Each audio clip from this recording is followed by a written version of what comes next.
By the time I reached the dungeons, I had already inventoried the rest of the castle. Classrooms, corridors, towers, attics full of things no one remembered storing, and very much hoped no one would ask about. The sort of objects that exist purely because someone, at some point, had money and time, and no one sensible to stop them.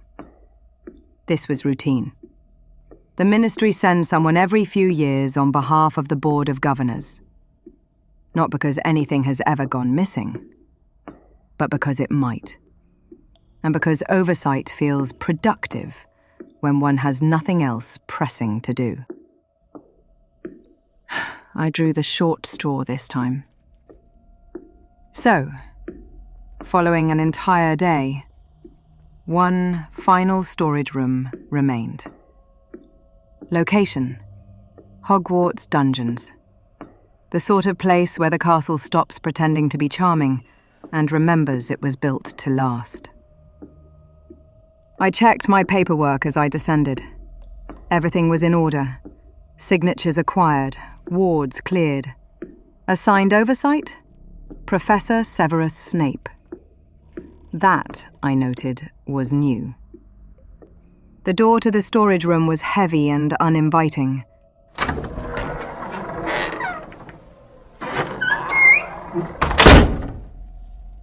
I stepped inside, the door sealing shut behind us with a sound that suggested finality rather than procedure, as though it resented being used at all. This should not take long, I said, more to the air than to him. I've completed the rest of the inventory. This is simply what's left. He didn't respond. That was fine. Oversight rarely required conversation.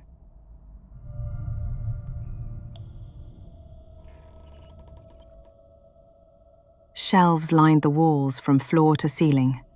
Glass cases, pedestals, objects waiting patiently to be remembered. I adjusted my clipboard. One last room, I thought. Then I could go home. The first item is kept apart from the others. Not locked away, exactly. Just respected. A slim, leather-bound journal rests on a pedestal, warded lightly, the way one wards something fragile rather than dangerous. I read the name on the placard.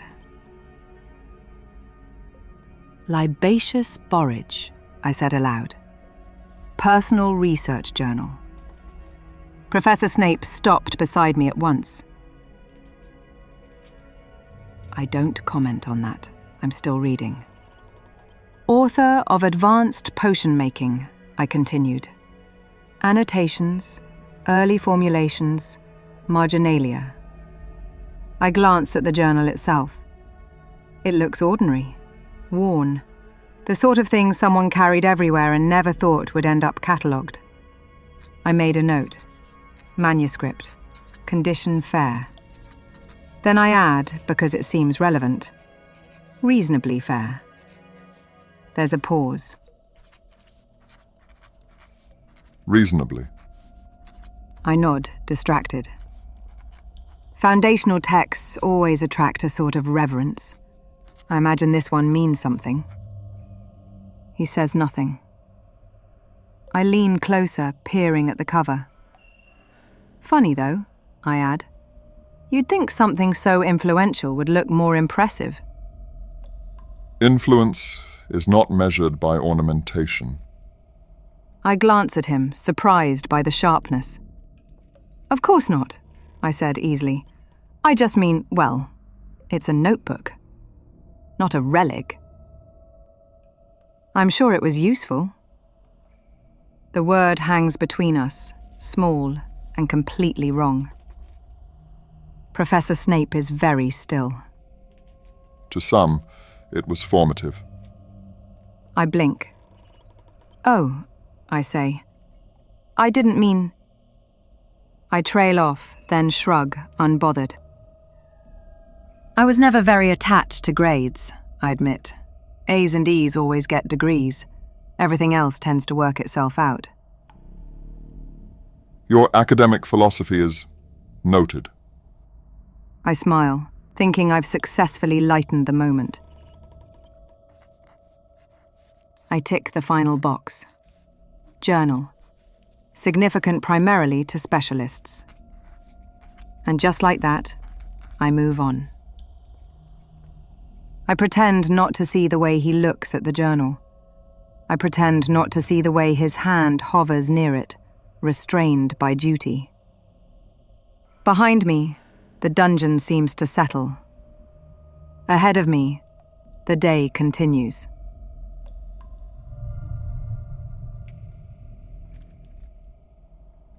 The shelf held something unremarkable. A cracked hourglass. Sand long since fused into useless amber. Must be one of those Egyptian policy hourglasses.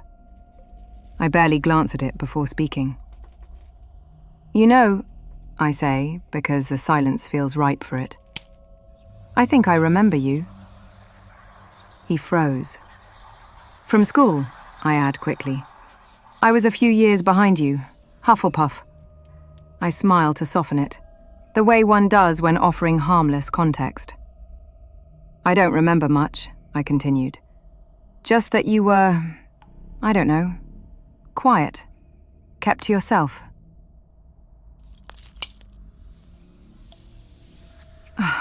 Honestly, that was it. The entirety of my memory of him. A passing impression. A figure glimpsed between corridors. A name attached to nothing in particular. He turns slowly. You remember me? Yes, I say. Well, remember is a strong word. More like, I don't know, recall? I gesture vaguely, as if that clarified anything. I doubt we ever spoke. Different years, different circles. I was more likely to be in the kitchens than the dungeons. The hourglass ticked faintly, though it shouldn't.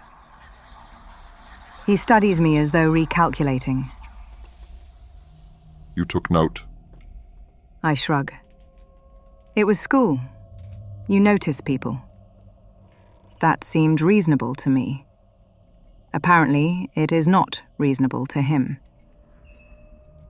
The air tightened again, subtle but unmistakable.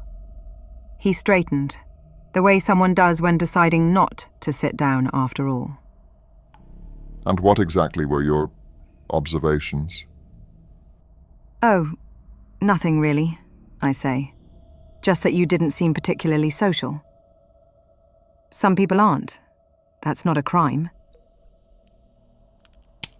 Silence. It stretches. Not professionally, in my estimation. Just awkward. I glanced back to my clipboard, scribbling. Hourglass, inert, symbolic only. When I look up again, he has composed himself entirely. There is a wall there now, smooth, immaculate, impenetrable. Your recollections are irrelevant to the task at hand. Of course, I say, just making conversation. Which is true. Entirely, disastrously true. We move on. Probably for the best. Suspended in a glass case, resting on black velvet, it gleams softly in the low light. A necklace. Perfectly round pearls. Old. Luminous. The sort of thing someone once wore to make a point rather than complete an outfit. It hums. Not loudly, just enough to be noticed. A low, lilting sound that curls at the edge of hearing, like a song remembered badly. I read the placard. Pearl necklace, I say. Provenance uncertain. Rumoured to have belonged to Davy Jones. The hum deepens. Melodic now. Feminine. A voice beneath the sound. Wordless and aching.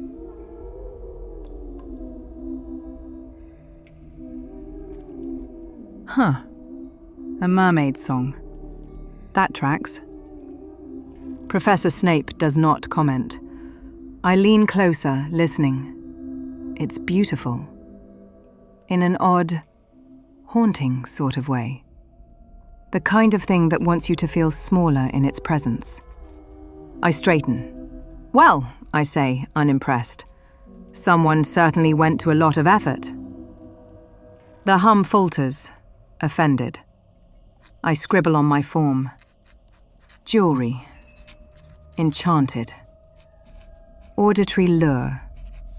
Then, without looking up, I add, I suppose it's the sort of gift a man gives when he's trying to make an impression. Silence. I glance sideways. Professor Snape is staring at the case with intense concentration. The sort usually reserved for volatile potions or students about to make irreversible mistakes. I keep my voice neutral. Bit on the nose, really, I continued. A pearl necklace is hardly subtle. His jaw tightens.